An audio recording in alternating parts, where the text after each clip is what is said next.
Yes, we are recording. Thank you, Jose. My name is Steve Jurich. I'm the Director of Policy Practice and Research from ACCT, and I'm joined by my colleague, Jose Miranda, who's a Senior Government Relations Associate, and we have our fantastic consultants from Seattle Jobs Initiative who are going to be facilitating this second of 4 webinar series. And today our topic is going to be serving people or participants via SnapENT. And so I want to just give a couple of introductions, and then I will turn it over to Seattle Jobs Initiative. And Jose is going to fill in any gaps that I leave out. So from SJI, we have Susan O'Callaghan, Bob Thibodeau, Bree Wen, and Natasha Bennett. And so they have been working with us on a project through the APHSA. And from that organization, we have Brandy Weissman and Mary Nelson who work to facilitate this project. And it's all about creating a community that improves SnapENT utilization. So I'll have some closing comments as well, but we do actually have a guest speaker today from Lorain County Community College, Marissa Vernon White, and she'll be joining us sort of halfway through to share some of her experiences and contribute to this webinar. So Jose, if I have not missed anything, we'll go ahead and turn it over to Susan and Bob. Just real quick, Steve, I also want to acknowledge in attendance our new Vice President of Public Policy, Carrie Warwick-Smith. She's joining us. I'm really excited to have her, but she's joining us here today just to get a sense of what the project looks like and our cohort. Carrie, if you wanted to say a few words. Thanks, Jose and Steve. Hello to everyone. It's great to be connected, at least remotely here. I am looking forward to participating more on this project and to getting to know your institutions, and the work. Steve and I were just chatting. We're both in week 4 here at ACCT, so it's great to be on board and working on this project with you. Thanks, Jose. And I hope Carrie doesn't hold it against me. She is my boss, so I apologize for not introducing you. Not today, at all. So. On with the show.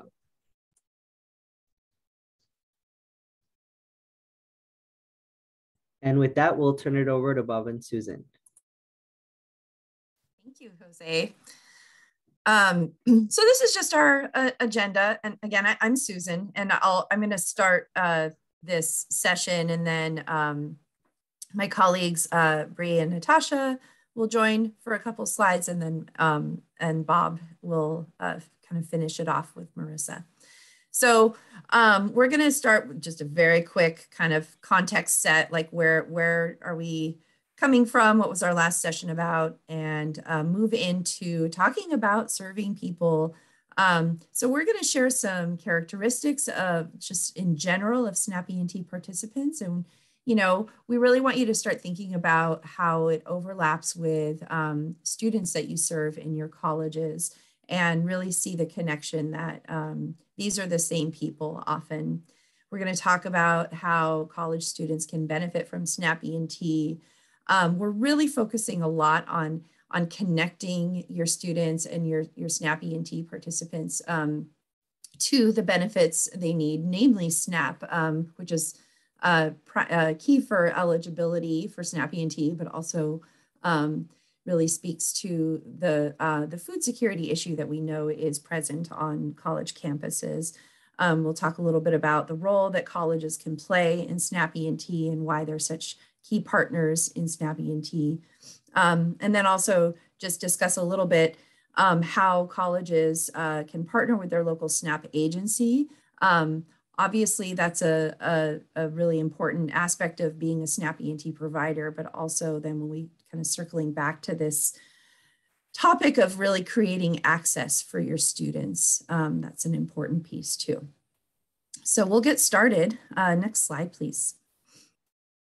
So this is just to kind of look back on what we've talked about so far. So our last session, we really talked about how do your services and what you do at colleges, how do they align with SNAP ENT and how they align so well with SNAP ENT. And so this chart in the left column lists out what we call SNAP ENT components or the services that are allowed under SNAP ENT. And then the right-hand column lists out all the things that you do on college campuses every day and how they line up with these SNAP ENT components. So that's what we got into last session, and just to kind of take stock of what you've learned so far. And now we're going to kind of pivot to talk about the people that are participating in SNAP ENT. Next slide, please.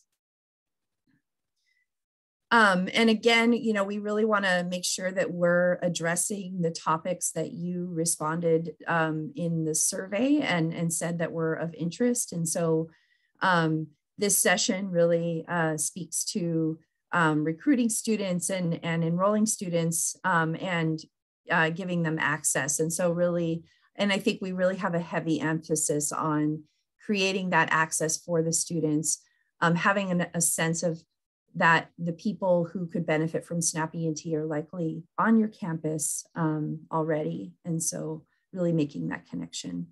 Next slide, please. So we use this diagram to talk about kind of the ideal sort of alignment for SNAP ENT requires sort of the merging of all these different elements. And so being able to, know that you have the right participants, those who are SNAP ENT eligible and would benefit from SNAP ENT. That's what we're focusing on today. Next slide. So at the highest level, who's eligible for SNAP ENT? SNAP recipients who are receiving SNAP in the month that they participate in a SNAP ENT activity. They cannot be receiving TANF cash assistance. And employment has to be sort of the end goal and has to be sort of a positive outcome for that individual and a feasible outcome for that individual. So those are that's the basic criteria for SNAP ENT eligibility. Some other things to remember that are unique to SNAP ENT, there are no participation limits. And states can operate programs where SNAP ENT participation is a condition of their SNAP benefits, or they can offer a program where any eligible SNAP participant could volunteer and be a part of a SNAP ENT program. And those are things to consider when, depending on what state your college is in, that can have ramifications on some of the administrative requirements and the support that participants need to maintain their benefits. Not something that we're going to get into a lot today, but something that might come up when you're getting more individualized support in the cohort. Next slide, please. So I'm going to share some information that was provided through a study that was funded by Food and Nutrition Service, who administers SNAP ENT. And they worked with Mathematica to survey work registrants and SNAP ENT participants. And it's really to understand kind of who are SNAP ENT participants, what are their characteristics, how do they compare from to sort of this larger group of SNAP ENT eligible SNAP recipients. And they really wanted to understand the needs and challenges of SNAP ENT participants and work registrants, and understand the characteristics and available services of SNAP ENT providers. So they surveyed participants. They also surveyed providers. And a lot of the data that we're going to show here is actually from the provider's perspective. So just keep that in mind. Next slide, please. So the first thing to just get a sense of, and again, think about this in how it overlaps with your student population. The thing that we're hoping you kind of see is that you know, these are folks that are on your campus already. Their characteristics are there's going to be overlap with the folks that are in your schools already. But we see here, as far as gender goes, it leans a little bit male if we're talking about everybody who's eligible for SNAP ENT and those who are actually participating. The ratio of female to male is a little bit lower. When we look at, you know, race and ethnicity, there's a slightly larger representation of African Americans in SNAP ENT participation than overall work registrants. So again, just kind of look at these characteristics and think about how they sort of compare to what you know on your campuses. Next slide, please. Educational attainment, something to just highlight here. We know that education is a need for SNAP ENT participants.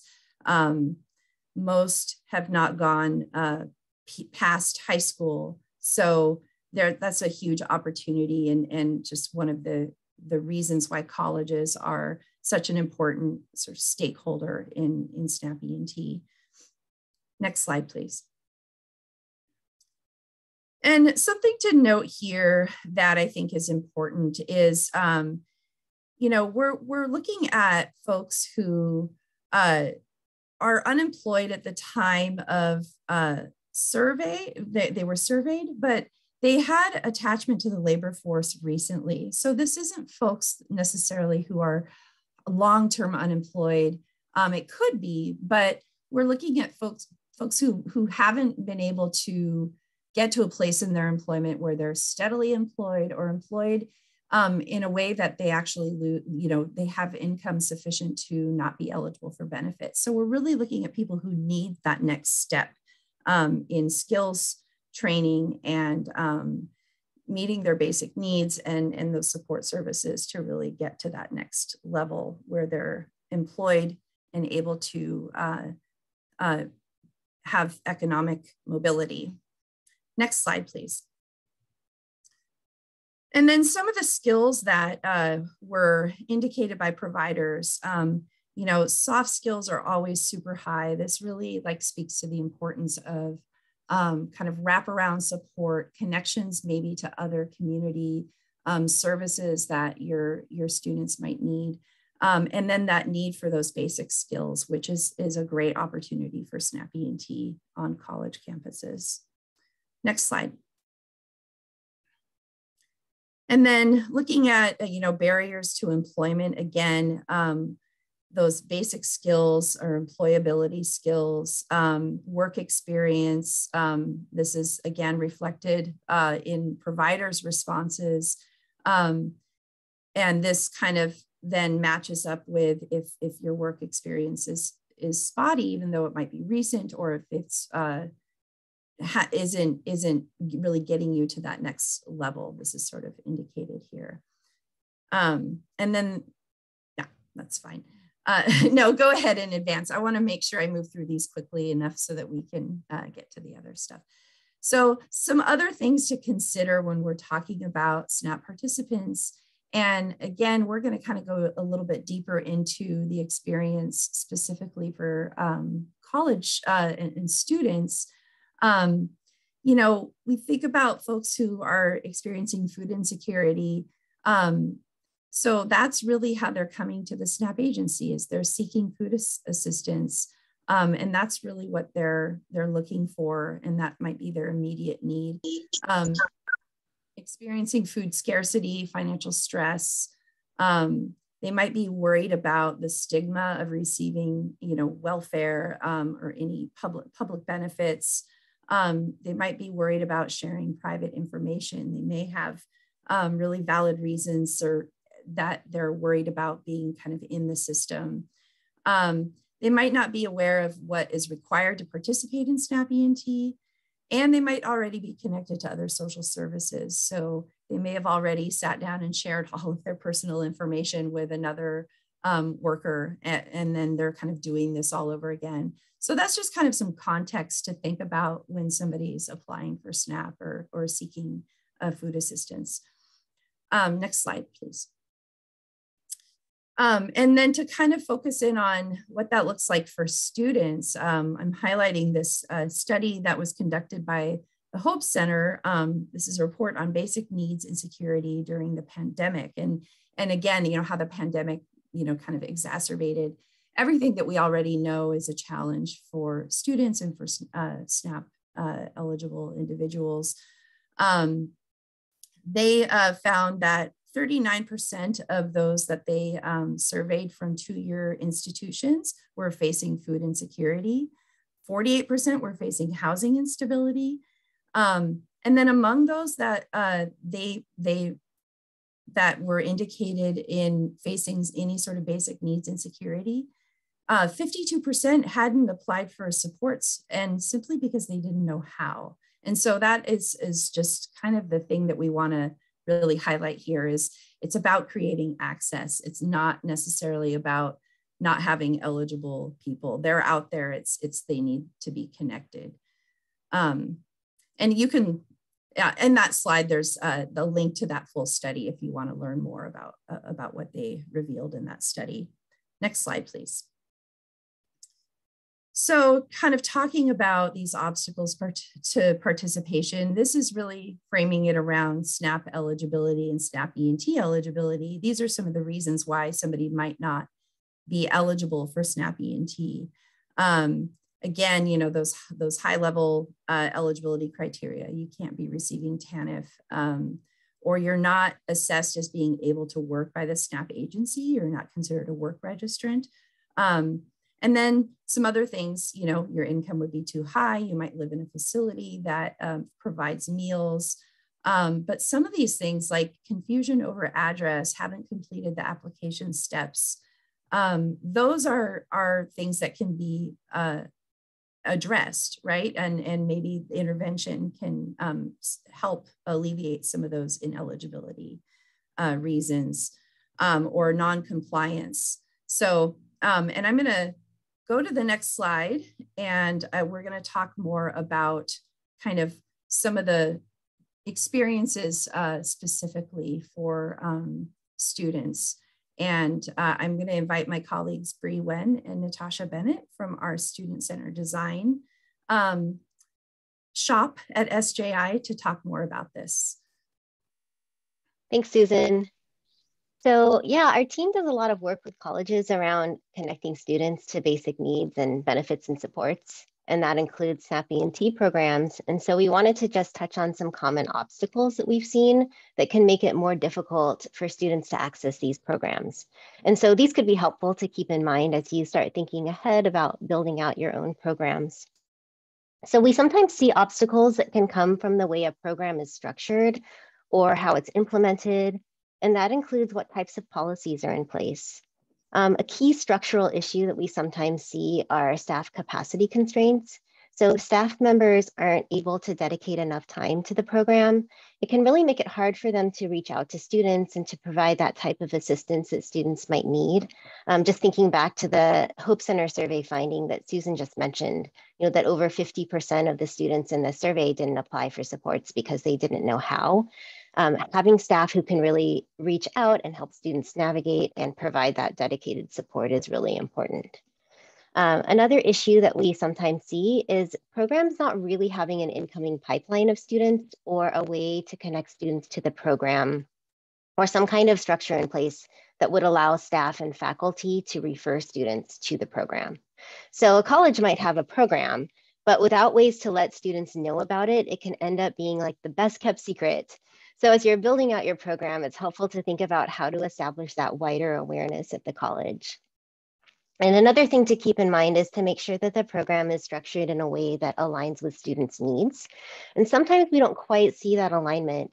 You know, for example, students might really need help with textbooks or certification exam fees or tools or equipment, but the program might not be prioritizing or offering these supports. So the alignment piece is really important to think about. There can also be some process obstacles where students might have to go through multiple steps just to be able to get enrolled or access supports, like filling out long forms or multiple forms. And we know that the more steps that a student has to take, or the longer they have to wait to get a response or take that next step, the higher the likelihood that they might not continue through the whole process. So thinking about how to make the processes and the way to access the program, how to make all of that student friendly. For example, making help or appointments available, during the hours when a busy student or a working student might be able to meet. So thinking about how to make those types of ways of accessing the program student-friendly can be really helpful. And now I'll turn it over to my colleague, Natasha. Thanks, Bree. So just a couple of other common challenges or obstacles that we wanted to touch base on with you today really have to do around what students are aware of and how they might perceive it or how it might benefit them. So a really common challenge that we've seen at colleges with SNAP E&T programs is that students aren't aware that the program exists. And often they aren't aware that they can access these kinds of supports at their college. And even if they have heard about it, or they saw a flyer or something along those lines, they don't always really know what it can do for them. And so that thought bubble, I didn't realize my college had these supports available, kind of speaks a little bit to that. And to my colleague Bree's point, being able to describe the program in a way that helps them think about what it can do for them and how they can fit into these supports can be really helpful. So students attend college, to take classes. And so sometimes they may not really be thinking about college as a source or a hub for benefits and resources.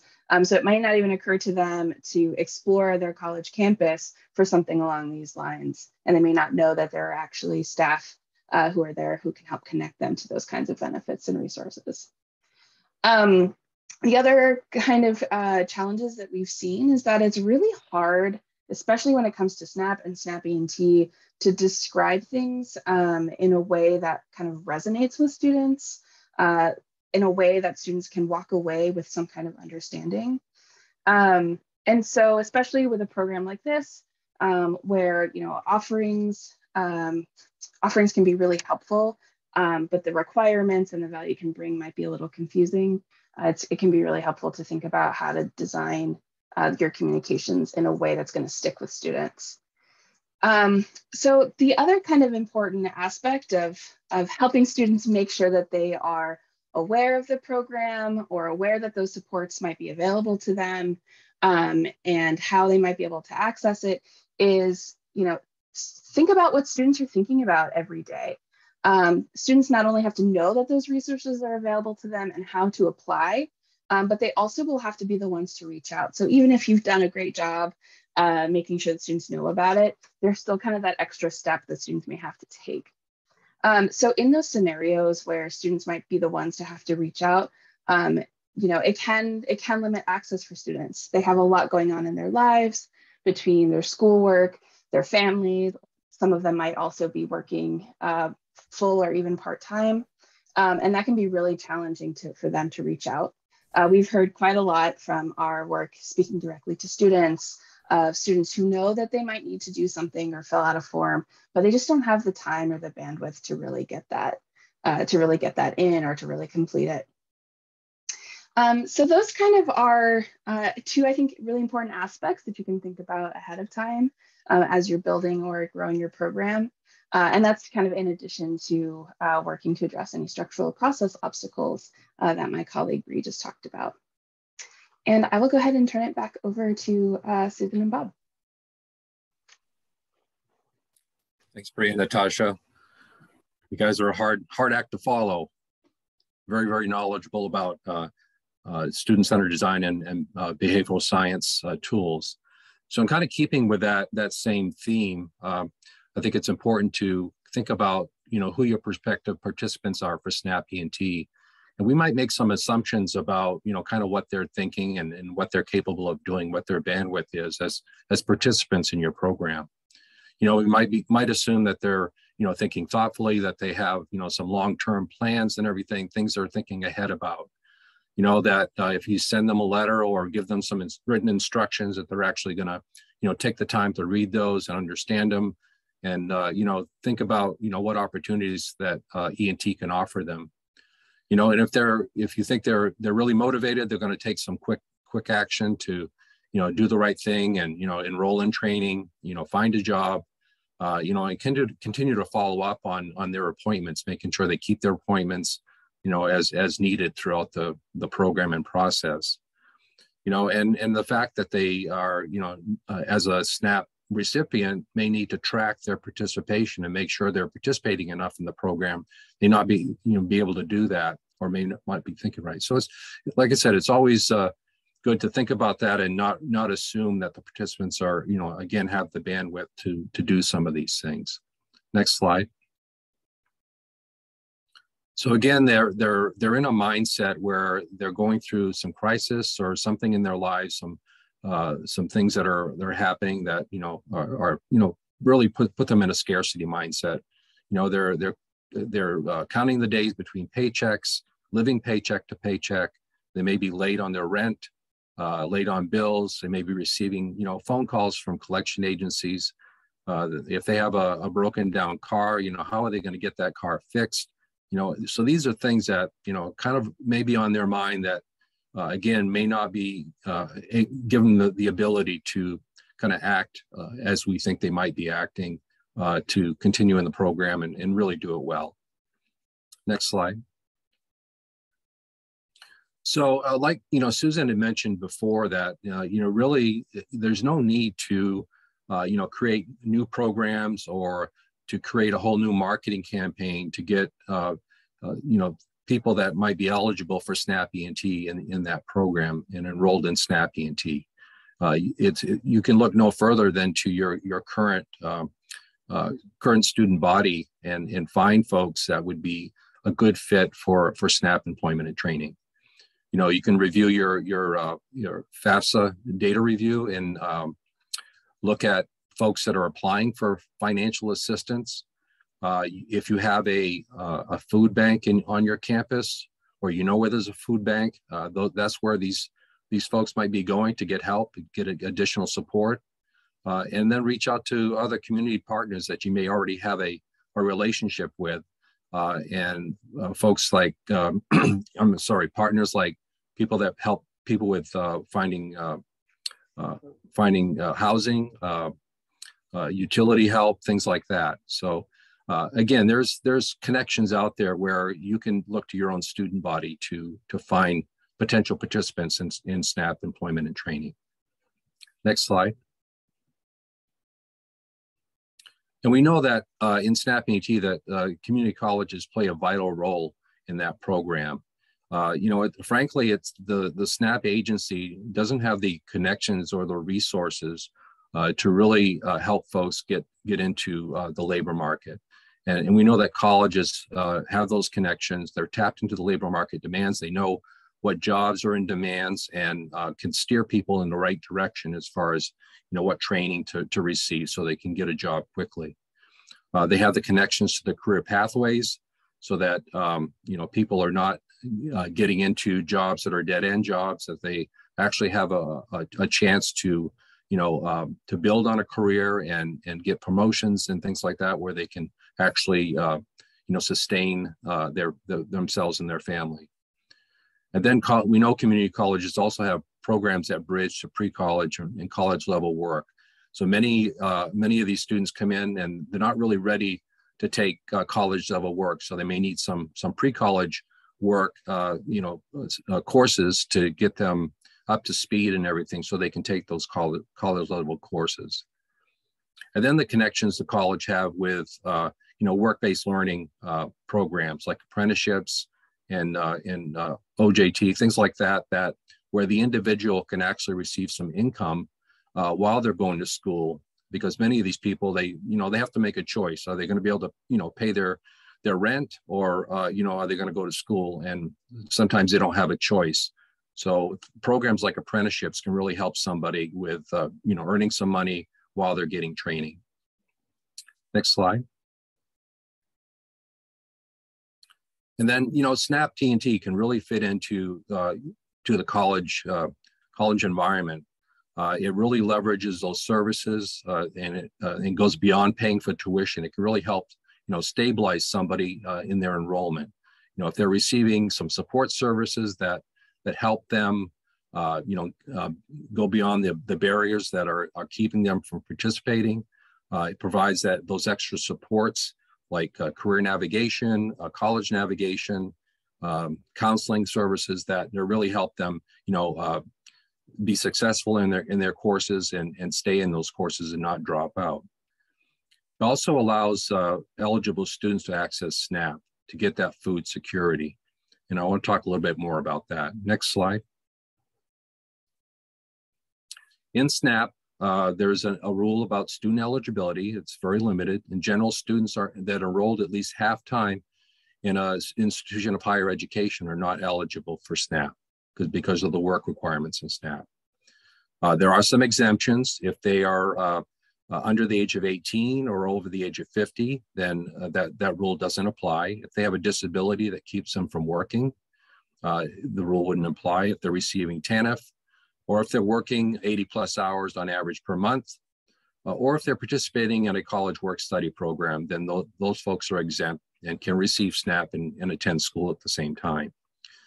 But then you come to this last example here, or exemption, and that is if they're placed in the education activity through SNAP E&T or another E&T program that's approved by the state, then they can participate in SNAP and go to school at the same time.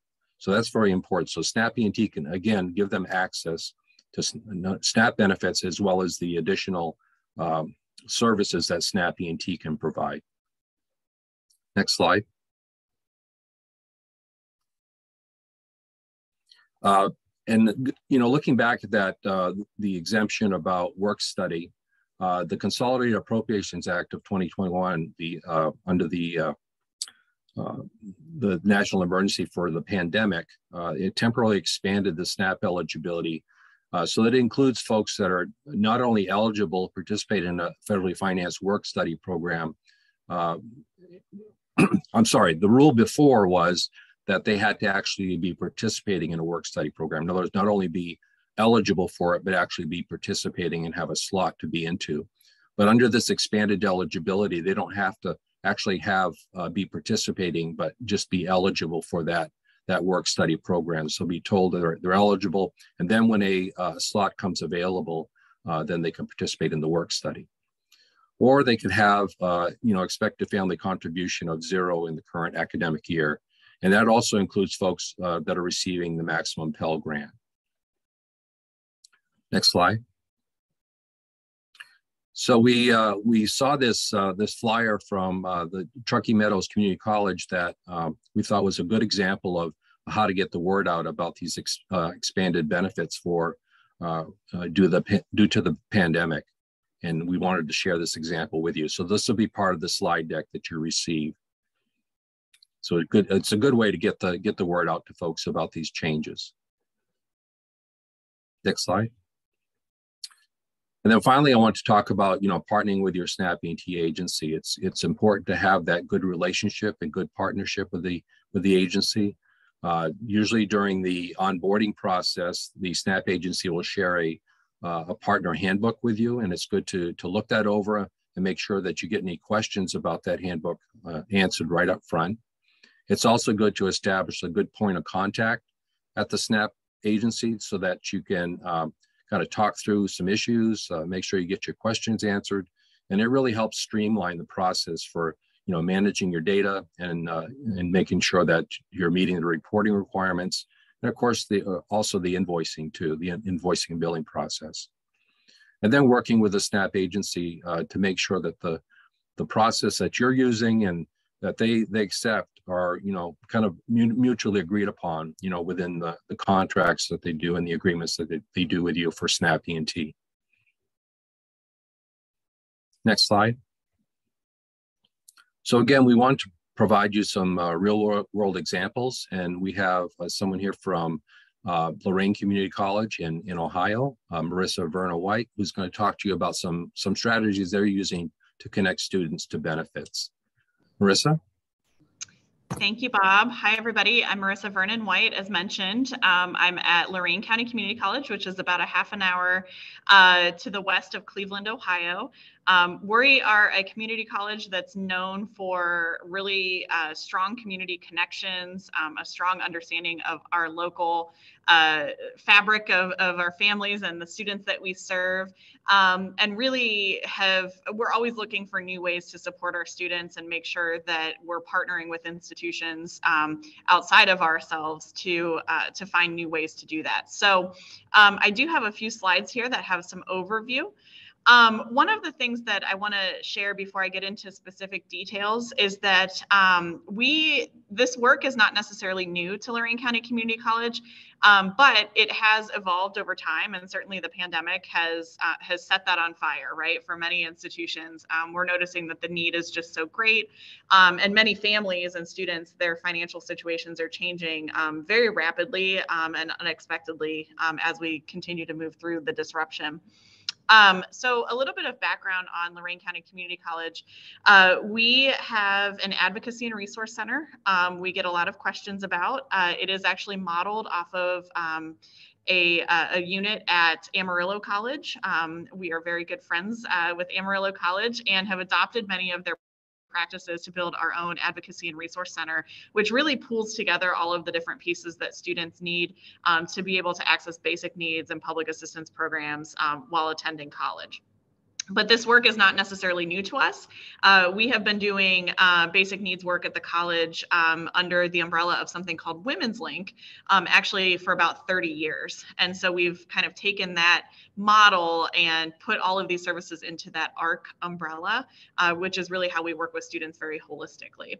So specifically to the SNAP program, I just wanted to note that we actually have two different SNAP partnerships.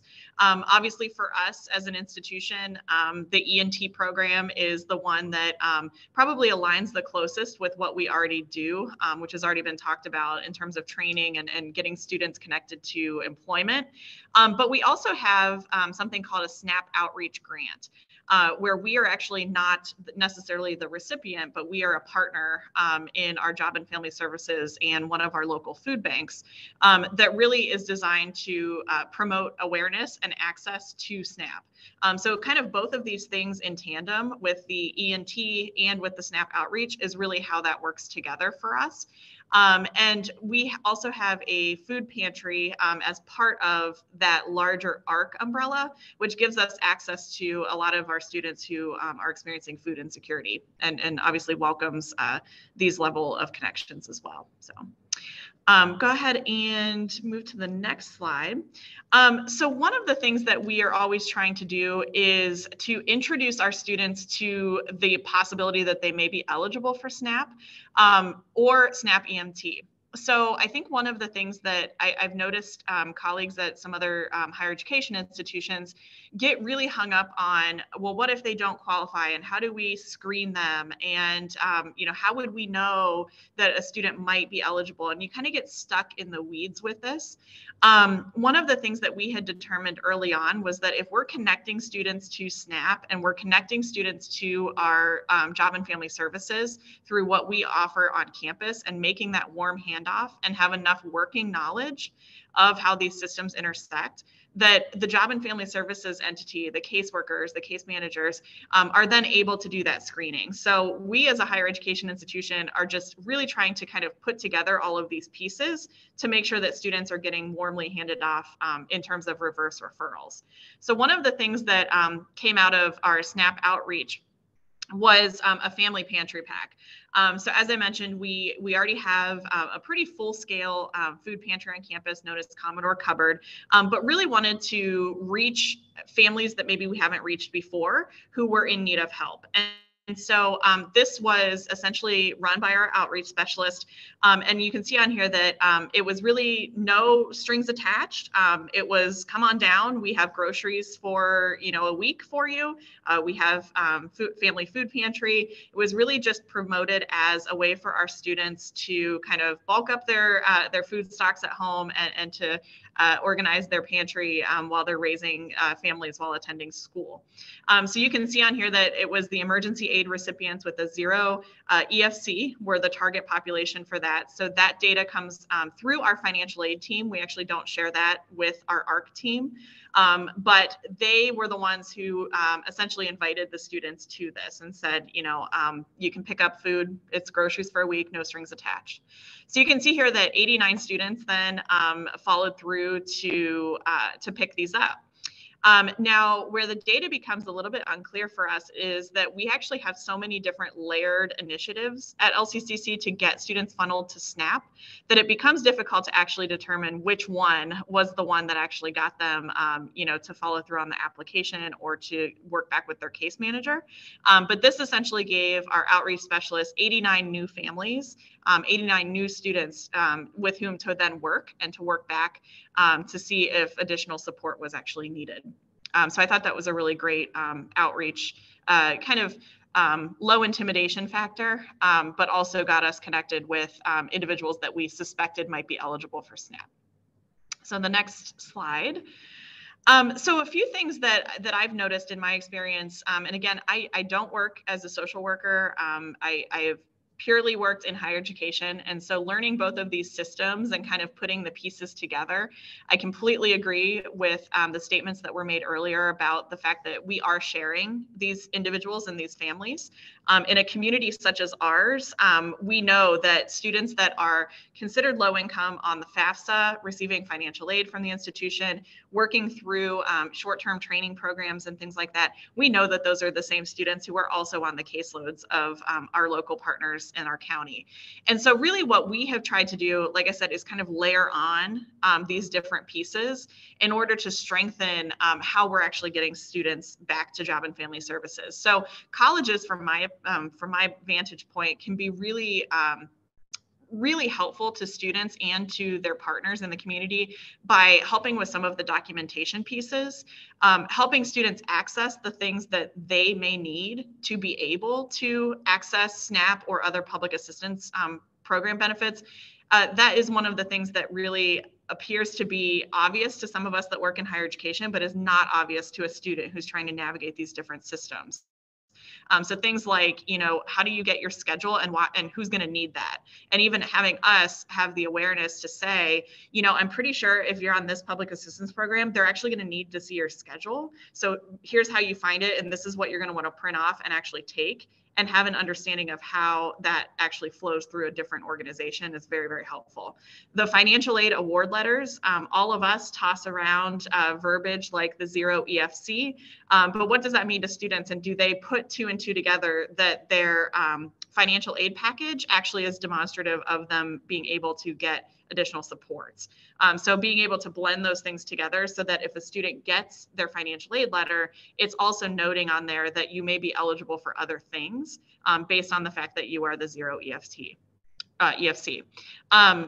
The attendance verification is one of the things that I've noticed students need a lot of help navigating.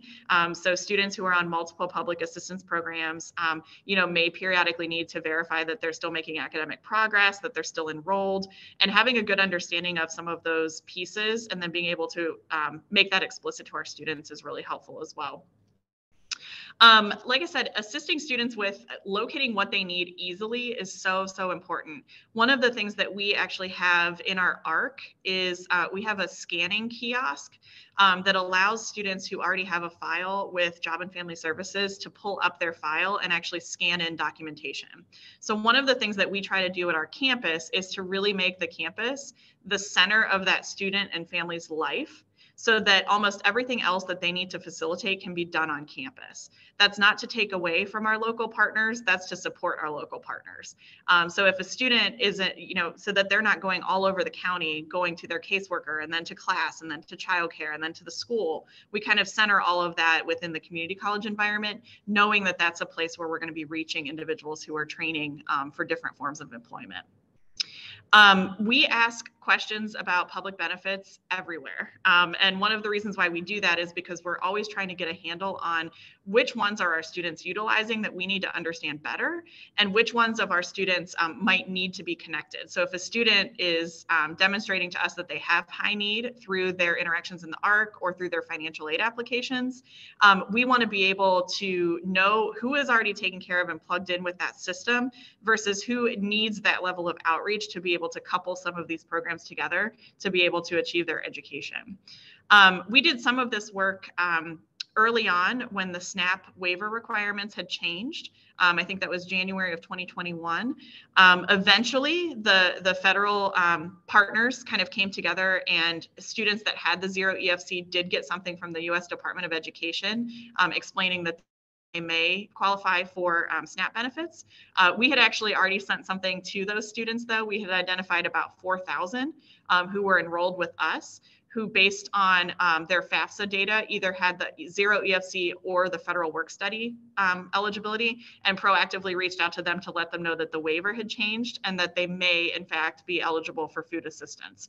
That's not to promise that they would be, but that's at least to give them that heads up. And I think those are some of the extra things that colleges can do to really help support, the joint work that we're all doing. Is, the borders get a little blurry at times, but I think that's okay because we all then have working knowledge of how to help students navigate multiple systems at the same time. I think that's the end of my slides in there. But just kind of a closure on the LCCC work around this. We have been a SNAP ENT provided site for about 2 to 3 years. Of course, the pandemic has had some level of disruption to that. But many of the things that, and keep going back to what was shared at the beginning of the webinar, many of the things that we provide to all of our students are things that directly align to the ENT program. So things like, an assigned academic advisor, career support, emergency aid, access to books, tuition, things like that. And so this was actually, once we figured out how to make this work at our college, and of course it's not perfect, we're still working with our state entities to smooth it out. This did become a very viable option to think of ourselves as an ENT site because we are doing much of the work that the other non-college sites are doing as well. Thank you, Marissa. I really appreciate that, sharing that information with us. You've taken some really important steps, I think, to help improve success and really get connected to the students and help stabilize their situations. So I appreciate you sharing that with us. So I think that's about it for us. We did want to, point you to some resources that you can use to help learn more about SNAP ENT. We've got the SNAP ENT program toolkit, and we've got the link there for that, as well as many, many resources that are been accumulated on the Snap to Skills website. As you may or may not know, Seattle Jobs Initiative has been involved in the Snap to Skills project since 2015, and we've built a lot of and accumulated a lot of good resources and information on the Snap to Skills website. So I encourage you to go to that website and look, see what they have to offer. Next slide. So, we want to take time now to see if anybody has any questions for our speakers today, and also we have some links here to get more information from the speakers if you don't think of any questions today. But again, we'll go ahead and open it up for questions. And if you're shy, you can put your questions in the chat. And real quick, I will just add, because I think I saw a couple of messages come in. This session and the PowerPoint slides, the session's being recorded, the PowerPoint slide, they'll both be available to you all on our ACCT website under our SNAP ENT initiatives page.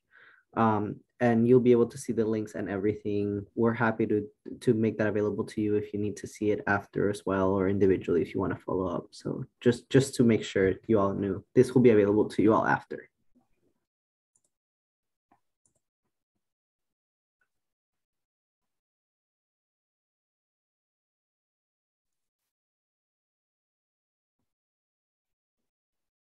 we have an even more shy group than last time. Well, we hope this information has been helpful to you. But you know, of course, we're going to still be here to offer individual technical assistance to the cohort members. Both Susan and I are making ourselves available to do some coaching with you guys. So again, it's good to have you here. And if you have any questions, please let us know. I don't know if anybody else has any final words. Camille, go ahead. I'll ask a question. Right. Marissa, when you were speaking, I think you said that there was a kiosk where students could upload documents. And I may have missed it, but do you guys have a way that you can verify a student's eligibility for SNAP yourself, or do you have to contact your partner at the welfare office for that? Yeah, so we generally have that go through the welfare office. So they have been trained. You know, our ARC team gets regular training and follows, you know, legislative updates and changes in criteria. But for the most part, we are actually not certifying any benefits or really even screening students for benefits. What we're trying to do is really provide the assistance for students to access them. You know, we provide the help for them to get the documentation that they might need depending on whatever service it is that they're trying to access. But we have largely kept the actual screening and the kind of the full case management work. We have left that largely up to our community partners. One of the reasons why we have done that is mostly because we don't want to lead a student inaccurately. We don't want to make promises. You know, we have, like many of you who are social workers or work in public assistance spaces that are on this webinar, you know how difficult it can be to keep up even with your own regulatory changes and different ways of doing things. We have a very similar experience in higher education as well. So it becomes challenging to kind of monitor both, you know, U.S. Department of Ed financial aid guidelines and changes in state policy and things like that. And so we don't want to mess that up for a student, and we don't want to mess that up for our community partners either. So we do, we have working knowledge of it. We know how to take students through the process, but the final determinations, we do actually rely on our community partner to do that.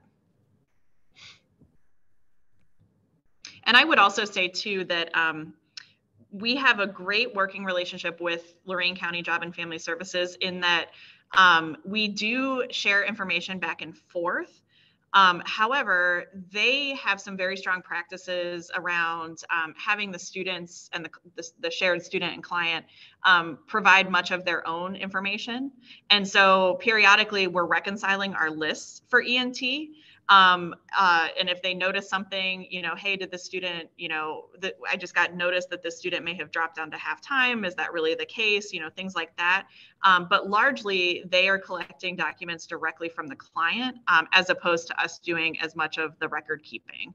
And that's kind of something that when we were working through becoming partners with ENT, we kind of worked that through. You know, we don't want something to slip through the cracks on our end that's going to impact reporting or a student's benefits through the social service agency. So we're very much a partner in that, but we're also not, we're not necessarily tracking every single thing because we know that we have a partner who's also tracking that for their purposes. So, and I find that that's one of the things that that other higher education institutions get a little bit hung up on is like, well, how on earth are we gonna, you know, if a student drops this class or they change their major and they're now not eligible, and that's certainly possible and that does happen. However, if your community partner, it's important to ask, what is your community partner actually monitoring? Because you may find that they're monitoring things too, and you don't actually need to duplicate as much. Thank you. Thank you, Marissa. Any other questions? If not, I will turn it back over to Steve for some announcements and then to close those out. Thanks very much, Jose. I just wanted to add, put a couple of upcoming events on your radar.